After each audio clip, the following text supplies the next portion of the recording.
বিসমিল্লাহির রহমানির রহিম। আসসালামু আলাইকুম, ওয়েলকাম টু রান্নাবাড়িতে।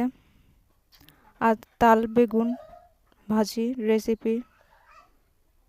অনেক অনেক মজা হয়। এই বেগুনটা আসলে সবচেয়ে বেশি বেগুনটাতেই অনেক সুস্বাদু হয়। এই বেগুনটা যদি এভাবে ভাজি করা হয় তাহলে তো আর কথাই হয় না। প্রথমে সাইজ করে কেটে নেওয়া বেগুনগুলোকে সুন্দর করে ধুয়ে একটু হালকা লবণ, হলুদের গুঁড়া ভালো করে মেখে নেব।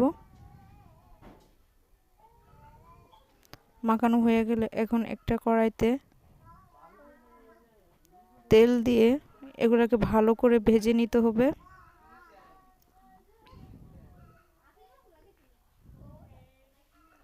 এভাবে ভাজা হয়ে গেলে এটাকে সুন্দর করে দোনো পিঠ ভালো করে ভেজে নিতে হবে। এখন বেশ খানিকটা পেঁয়াজ, কাঁচামরিচ ভালো করে পেঁয়াজ কাঁচামরিচগুলোকে ভেজে নিতে হবে।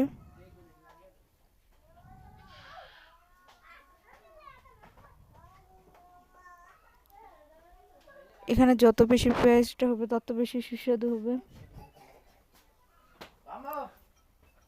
হালকা একটু লবণ দিয়ে একটু হলুদের গুঁড়া দিয়ে ভালো করে সুন্দর করে ভেজে নিতে হবে।